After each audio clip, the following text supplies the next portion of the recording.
Amém, queridos? Sem mais por um momento, vamos lá para a palavra de Deus, Salmo de número 39.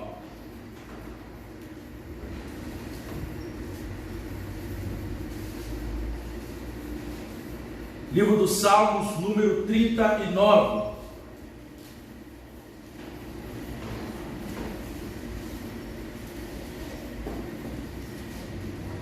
Diz assim a palavra do nosso Deus: disse comigo mesmo, guardarei os meus caminhos para não pecar com a língua, porém mordaça a minha boca enquanto estiver na minha presença o ímpio. Emudeci em silêncio, calei acerca do bem, e a minha dor se agravou.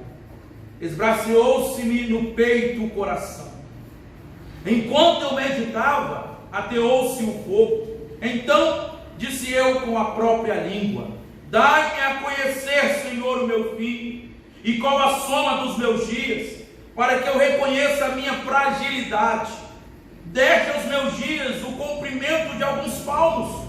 A tua presença, o prazo da minha vida é nada. Na verdade, todo homem, o mais firme que esteja, é pura vaidade.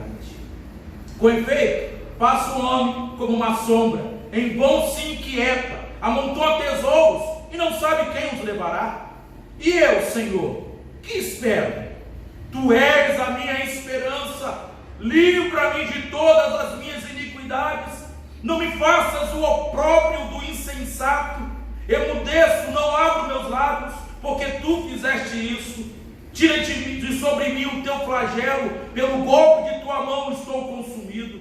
Quando castigas o homem com repreensões por causa da iniquidade, destróis nele como traça o que tem de precioso. Com efeito, todo homem é pura vaidade. Ouve, Senhor, a minha oração. Escuta-me quando grito por socorro. Não te emudeças à vista de minhas lágrimas, porque sou forasteiros à tua presença, peregrino como todos meus pais foram. Desvia de mim o teu olhar, para que eu tome alento antes que eu passe e deixe de existir. Ó Deus, nós queremos te agradecer por essa oportunidade mais uma vez de expor a tua palavra. Pedimos tão somente ao Senhor, fale conosco, Pai. Edifica-nos nessa manhã, edifica a tua igreja, aumente-nos a fé na tua palavra e no Senhor, Pai. Em nome de Jesus é que nós oramos. Amém, Pai. O tempo não para. Com certeza você já ouviu ou já falou essa frase. 2 meses para o fim do ano nós estamos, e a gente sempre diz a mesma coisa: o tempo voou. O tempo voou que eu nem vi. E realmente o tempo voa, e nós estamos com os dias contados. Eu e você temos os dias contados. Davi tanto tinha consciência da rapidez em que os dias e os anos passam, que ele pediu para Deus ajudá-lo a viver consciente desta inescapável realidade.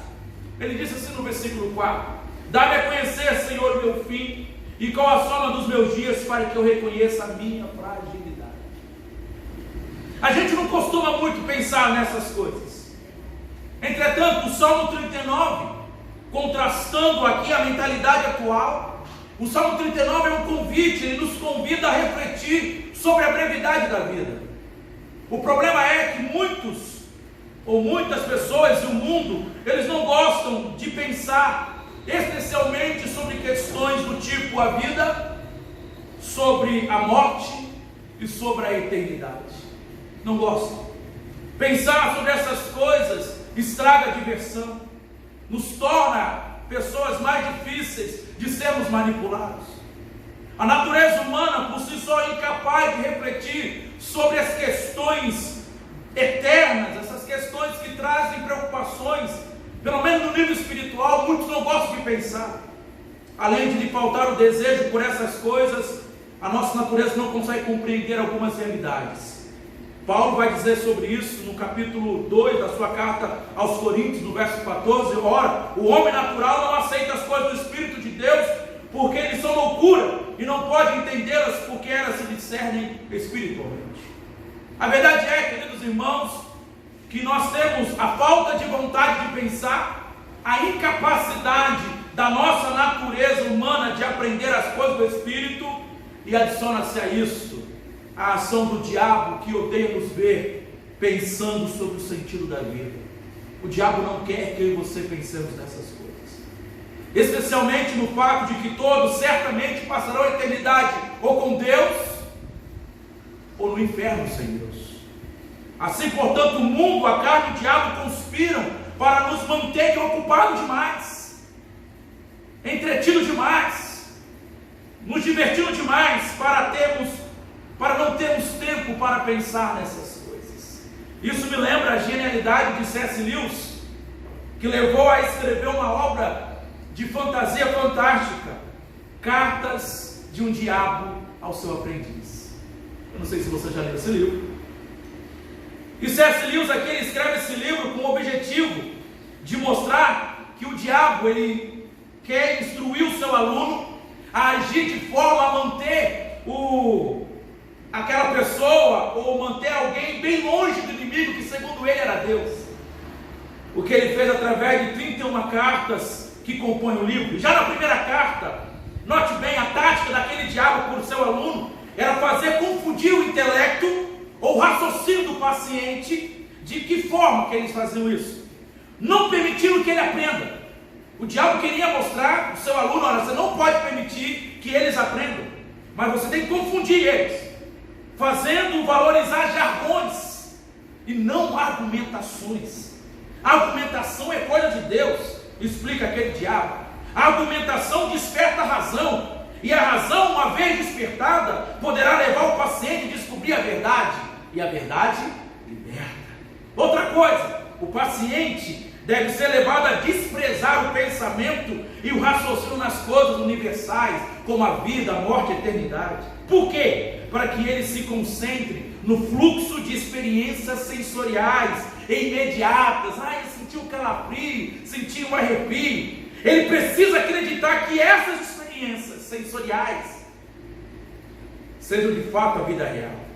Em suma, C.S. Lewis coloca que a argumentação ou a reflexão em busca da verdade é coisa de Deus.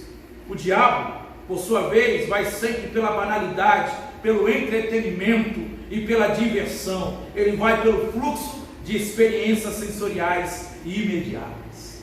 E diante disso, eu fiquei pensando, o que significa diversão? Porque muita gente fala isso: eu quero me divertir, eu quero divertir, eu quero curtir a vida. Aí eu fui procurar o significado da palavra diversão ou divertir, o que é bastante curioso. A palavra divertir vem do latim divertere e significa virar em direção diferente ou virar para o lado. A ideia é de se desviar de um foco. Você está num determinado foco no caminho e você quer se desviar se divertindo. Você passa a vida se divertindo, voltar-se para um lado diferente do das preocupações. Isso é bom, mas pode ser eternamente fatal. Afinal, quantos não são os que passam pela vida se divertindo e esquecem que tudo isso trará consequências? Todas essas coisas. Pense sobre a brevidade da vida. Aqui é onde entra o texto que nós lemos nessa manhã. O Salmo 39 é uma advertência séria contra a loucura de viver sem pensar, de viver sem considerar, de viver sem raciocinar essas coisas, sem pensar na brevidade da vida, de existir divertindo-se até a morte chegar. Davi, como sempre, ele é um mestre, e ele aqui nos ensina, ele escreve aqui para Jedutum conduzir a congregação em louvor e adoração. Jedutum é um músico que Davi mesmo nomeou para dirigir a adoração e nos cultos de Israel. E esse salmo, portanto, foi composto para ser cantado. O salmo tem um tom a princípio deprimente, porque destaca aqui a fugacidade ou a brevidade da vida. E 2 vezes aparece no salmo a expressão selá, que é um interlúdio, uma pausa musical. Os instrumentos estavam tocando e de repente cessavam de tocar, e o auditório refletia na última estrofe do que estava sendo cantado. Nós vimos isso no versículo 5 e no versículo 11, na expressão: todo homem é pura vaidade. Ou seja, o ser humano não passa de um sopro, E essa ideia, conforme já dissemos, está bem forte no Salmo, cuja tônica é: pare e pense sobre a brevidade da vida. Sopro do hebraico é rebel, do termo onde vem o nome de Abel, breve, nada, significa nada. É a palavra traduzida por vaidade em Eclesiastes. O sentido é de algo passageiro, como um sopro. E esta é a nossa vida, a minha e a tua vida, ligeira, fugaz. Por isso a questão levantada por Davi aqui é muito séria. Como viver diante da brevidade da vida? Como é que eu e você podemos viver diante da brevidade da vida? E ele responde. E esse é o tema que eu quero pregar nessa manhã. Como viver diante da brevidade da vida? A resposta de Davi para essa pergunta é a mesma para nós aqui nessa manhã. Em primeiro lugar, queridos irmãos, diante da brevidade da vida, nós devemos viver cuidando das nossas palavras. Diante da brevidade da vida, eu e você devemos viver cuidando das nossas palavras, aquilo que nós falamos. Versículo de 1 a 3, você vai ver assim: disse comigo mesmo, guardarei os meus caminhos para não pecar com a língua, porém mordaça minha boca enquanto estiver na presença do ímpio. Emudeci em silêncio, calei a seca do bem, a minha dor se agravou. Esbraceou-se-me no peito o coração, enquanto eu meditava, ateou-se o fogo. Então disse eu com a minha própria língua. E ele continua no versículo 4. O texto não revela qual é a situação específica a qual Davi estava passando, mas ele é claro em informar que não se tratava de um problema qualquer, era algo sério. Davi atravessava uma grave crise. Tanto é que no versículo 13 deixa transparecer que ele corria um risco iminente de morte, já que ele pede por livramento, segundo ele diz, antes que eu passe e já não exista. Essa aqui é uma situação que é muito comum, ver discípulos de Jesus sentirem-se o direito de murmurar até mesmo contra Deus. É como se tais pessoas imaginassem que Deus, ao não evitar o mal, dá permissão para que se chegue diante dele e diga absurdos, de modo irresponsável, sem que leve em conta as consequências de tais palavras. O salmista, talvez conhecedor dessa tendência humana, ele tomou providências para não incorrer nesse tipo de desvio ou nesse tipo de erro. Ele se propõe o seguinte: disse comigo mesmo, guardarei os meus caminhos para não pecar com a língua, porém mordaça na minha boca, enquanto estiver na minha presença. A tentação de falar o que era indevido era tão grande que Davi usa uma palavra forte para dizer como ele evitaria aquele mal. O verbo aqui é guardar, e o termo para se referir aqui, guardar, como se fosse um guarda, um sentinela, um vigia que ficava na porta vigiando o tempo todo. Davi pede isso. Davi pede para Deus colocar um guarda, guardar a boca dele. Portanto, o que atormentava Davi virá mais na frente, nós veremos daqui a pouco. Mas ele está propondo aqui dizer o seguinte: diante do que está acontecendo, eu não quero falar nada. Diante do que está acontecendo, eu quero me calar. Deus põe mordaça na minha boca. Não permitas que eu fale aquilo que eu não devo. Não permitas que eu fale aquilo a qual eu vou me arrepender. Ele não desejava jamais que os perversos interpretassem as suas palavras como sendo críticas a pessoas aos planos de Deus.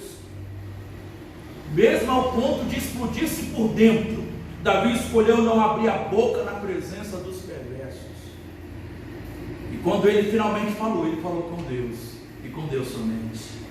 Quanta sabedoria na postura de Davi. E o que eu e você podemos aprender dessa postura dele? Que o que dizemos, queridos irmãos, é sempre vital, e é sempre de vital importância, de suma relevância.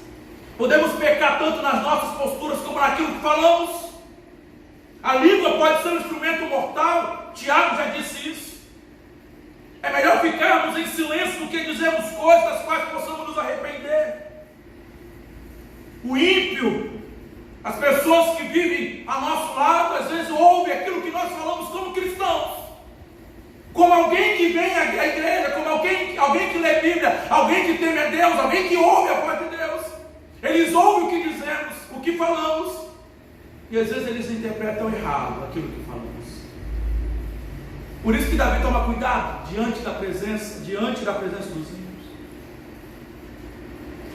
Nós temos que tomar cuidado com aquilo que compartilhamos. Eu não tenho que compartilhar minha angústia com qualquer pessoa. Eu tenho que ficar postando as minhas dores no Facebook para todos ouvirem. Eu estou assim, eu estou assado. Ou falar para qualquer pessoa os problemas que lhe acontecem. Não descarregar para o ímpio as suas frustrações, porque ele não vai entender. Ele vai entender, mas você que é crente, está passando por isso, agora que eu não vou para a igreja. Se você que é crente, que vai na igreja, enfrenta isso, está reclamando, está discutindo com Deus, é agora que eu não vou. É por isso que Davi teve consciência disso. Ele só falou para Deus. E sobre esse quesito nós temos que aprender o que Paulo ensinou à igreja de Filipos.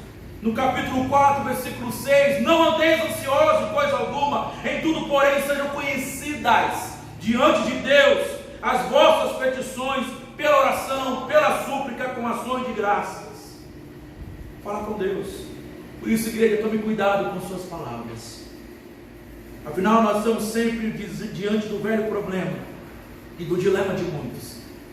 Eu vou na igreja, eu temo a Deus, eu cultuo de manhã, cultuo à noite, vou na semana, faço tudo o que deve ser feito, leio a Bíblia, oro, entrego o dízimo, mas por que a minha vida não vai para frente? Por que meu casamento é do jeito que é? Olha a vida daquela pessoa que nem crente é, olha o casamento, olha os filhos, olha o trabalho, olha a saúde, parece que eles não ficam mal, eu estou sempre com problema, estou sempre com dor, estou sempre cheio de crise, olha aquele ímpio, olha essas pessoas. Essa é a crise de muitos.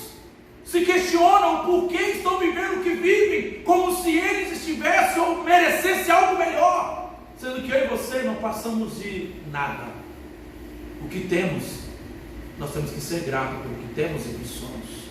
Em vez de se queixar, como fez Asaf no Salmo 73, Davi pediu a Deus que o ensinasse. Deus me ensina.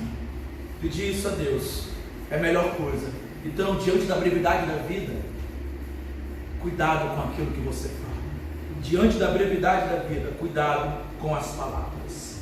Uma segunda lição que esse texto me ensina: diante da brevidade da vida, nós devemos viver refletindo sobre a brevidade da vida. Como assim, pastor?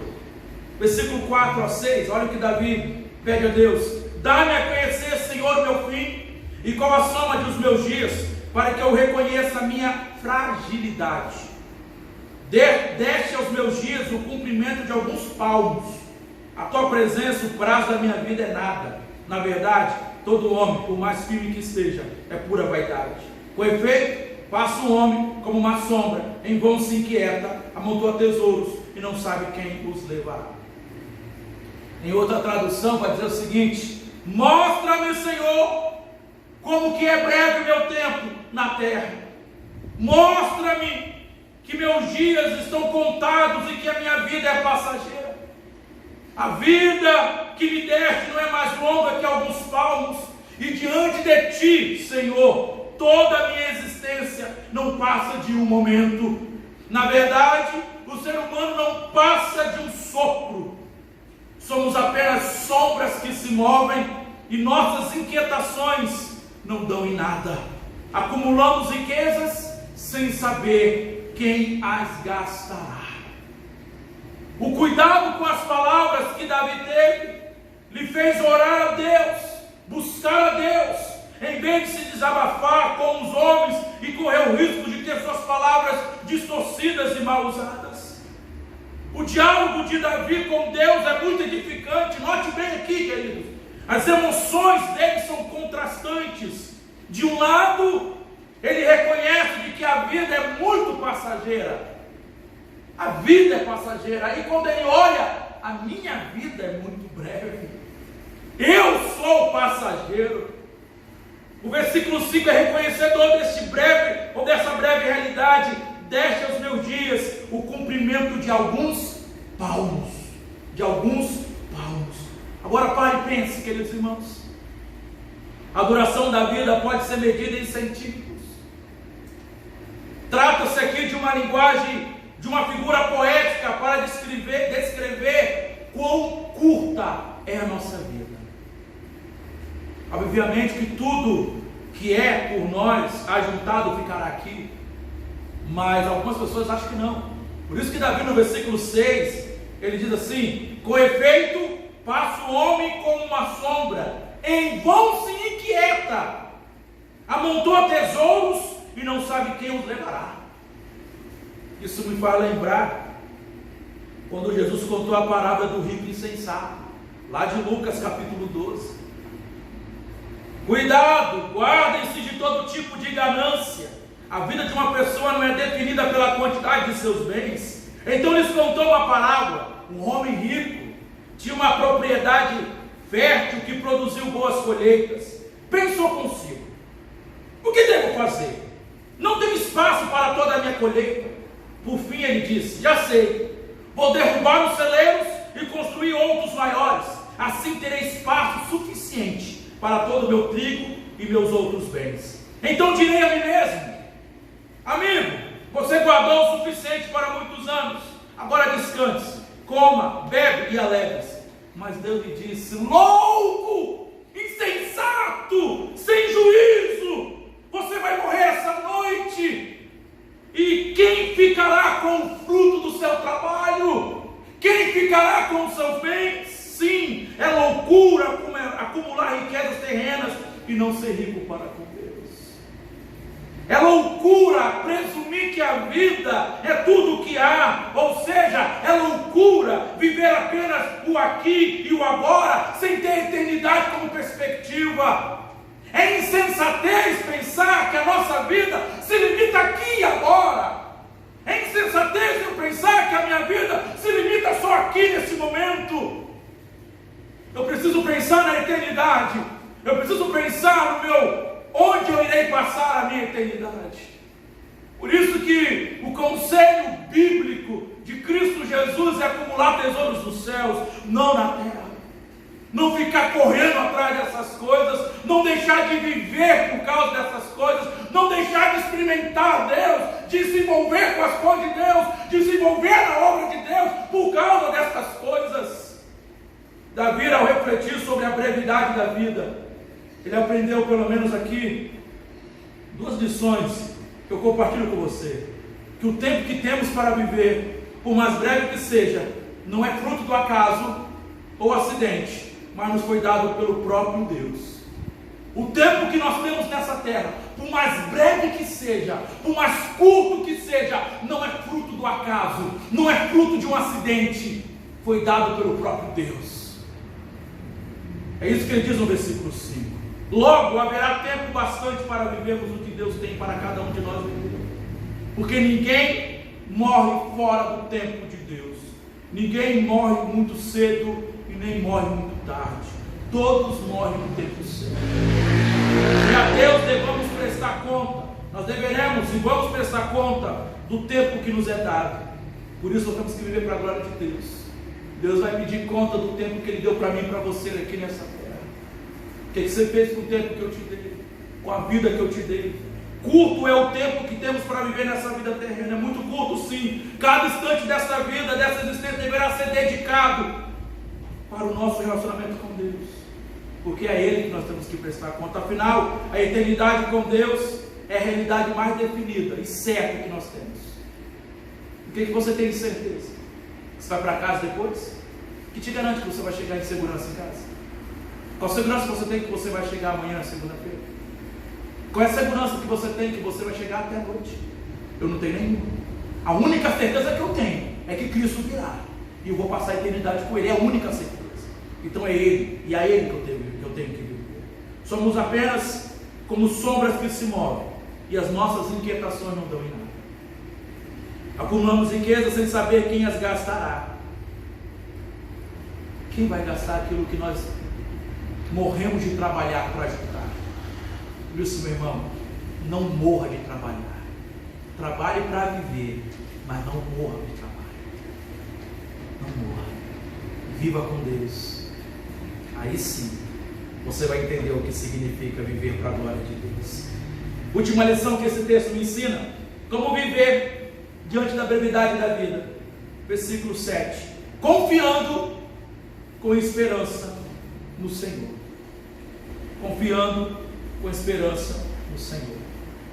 Versículo 7 em diante diz assim: e eu, Senhor, que espero? Tu és a minha esperança. Livra-me de todas as minhas iniquidades. Não me faças o opróbrio do insensato. Emudeço, não abro os lábios, porque tu fizeste isso. Tira de sobre mim o flagelo. Pelo golpe de tua mão estou consumido. Quando castigas o homem com repreensões por causa da iniquidade, destróis nele como traça o que tem de precioso. Com efeito, todo homem é pura vaidade. Os que tomam cuidado com as palavras e aprendem a usá-las com Deus, aqueles que refletem sobre a brevidade da vida, do quão curta a vida é, confiam e colocam em Deus a sua esperança. Davi, ao olhar para o seu sofrimento, para aquilo que ele estava passando, ele não acha que ele é fruto de uma má sorte, de um curso cego da vida, não. Ele sabe que Deus é soberano. Davi sabe que é Deus que está no controle de todas as coisas. Ele sabe que é Deus que comanda o rumo da sua vida e de cada ser humano, segundo o Salmo 139, versículo 16, quando nós já lemos e falamos aqui que todos os nossos dias foram contados e determinados, quando nenhum deles havia ainda. Davi sabia disso. Sendo assim, Davi vê na sua situação o propósito e a ação do Senhor, visto que ele declara a seguinte coisa no versículo 9: emudeço, me calo, não abro os lábios, porque é o Senhor que fez isso. Eu não vou falar nada, Deus, o Senhor que está fazendo isso acontecer comigo. O meu sofrimento, a minha dor, é a situação que eu enfrento, Deus. Eu não vou falar nada a respeito, porque eu sei que é o Senhor que está no controle de tudo isso. A conclusão a que Davi chega, conhecendo as suas próprias ações, é que entre os desígnios insondáveis do soberano Deus está presente uma ação disciplinar, uma correção divina. Portanto, sem perder mais tempo, ele roga a Deus no versículo 8: livra-me das minhas ou de todas as minhas iniquidades.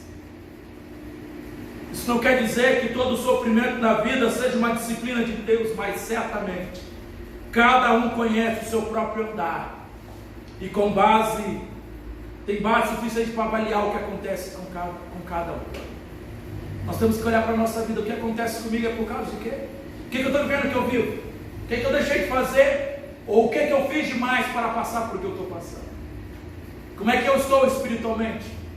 Como é que eu tenho conduzido a minha família? Como é que eu tenho conduzido o meu casamento, meus filhos, meu trabalho? Como é que eu tenho andado na presença de Deus? Eu preciso me avaliar. Eu preciso olhar para mim e reconhecer que muitas coisas que acontecem comigo são frutos das minhas escolhas e decisões. E o que cabe a nós, como Davi, chegar e dizer: Deus, eu me emudeço, eu me calo, porque o Senhor que fez essas coisas. Por isso, diante da brevidade da vida, Davi aprendeu que só lhe restava uma coisa: esperar em Deus. Esperar em Deus. Você lhe pede a Deus que seja liberto das suas transgressões, para não errar, não ser objeto de escárnio do ímpio. Para tanto, Davi, ele tapou a boca, ele ora para Deus, Deus o disciplina, Deus o corrige, e Davi vê isso como uma disciplina de Deus, uma lição de Deus para ele. Deus dissipa aquilo que muitas vezes nós amamos e colocamos na frente dele. Deus vai tirar, como fez com Davi. A reação necessária ao servo de Deus que atravessa uma crise é somente uma: dobrar-se diante de Deus em oração e reconhecer que Deus é soberano sobre toda a sua vida. Essa reação pode parecer óbvia para muitos, mas é muito difícil, custa muito a ser realizada para outros. Nem todos querem abrir mão do controle de suas vidas. Nem todos querem abrir mão do controle de suas finanças. Nem todos querem abrir mão do controle da sua existência. Eles querem continuar no controle. Deus, abençoa minha vida, mas larga o controle. Deus, guarda minha família, larga o controle, deixa que eu guardo. Nós pedimos a Deus, mas nós queremos segurar. Nós queremos, não, Deus, eu só abençoa, mas eu vou fazer aqui. Não, você tem que largar isso. Deixa que Deus controle e cuide. Entregue nas mãos de Deus e confie. Por isso que Davi, ele espera em Deus. O fim do salmo pode soar um pouco melancólico. Davi pede para Deus cessar de puni-lo antes que ele morra. Em vez de contestar ou de se queixar, ele pede misericórdia. Davi, ele quer o céu, ele quer estar com Deus. Isso me lembra Paulo, que também tinha esperança e desejava o céu. Tanto é que ele disse aos Filipenses capítulo 1, verso 21: porquanto para mim o viver é Cristo e o morrer é lucro. Entretanto, se o viver na carne traz fruto para o meu trabalho, já não sei o que hei de escolher. Ora, de um ou outro lado estou constrangido, tendo o desejo de partir e estar com Cristo, que é incomparavelmente melhor. Esperança, querer estar com Deus. Que seja essa a nossa única esperança e o nosso único desejo nesta vida, que é tão breve, que é tão curta. Estamos a 2 meses de mais um final de ano, e de fato o tempo voou. Realmente verificamos de novo que a vida é breve. Como então vivermos diante da brevidade da vida? Cuidando das nossas palavras, refletindo sobre a brevidade da vida e confiando e esperando no Senhor. Ele virá, breve virá. Agora, para muita gente, nem sempre as coisas se encaixam tão perfeitamente assim. Davi, mais uma vez, servirá de auxílio para os desesperados, para aqueles que não sabem o que fazer com tanto sofrimento, que ainda questiona a Deus a pandemia, que ainda questiona a Deus o vírus. O versículo 7 é fundamental, quando ele diz: e eu, Senhor, o que espero? É como se Davi chegasse para Deus diante de tudo aquilo: Deus, e aí? E eu? O que eu vou fazer? Como é que eu vou viver? Como que eu viverei, Senhor? Tu és a minha única esperança, Pai. Tu és a minha única esperança. Na confusão de emoções, de pensamentos, Davi almejava que Deus o socorresse, porque ele sabia que só Deus era a sua esperança. Em qualquer momento de crise, Deus é a nossa única esperança. Por isso, queridos irmãos, nessa manhã, o meu desafio para você: coloque em Jesus a sua esperança. A vida é muito breve, o Senhor é a nossa única certeza. Amém? Nos coloquemos de pé, vamos orar a Deus mais uma vez.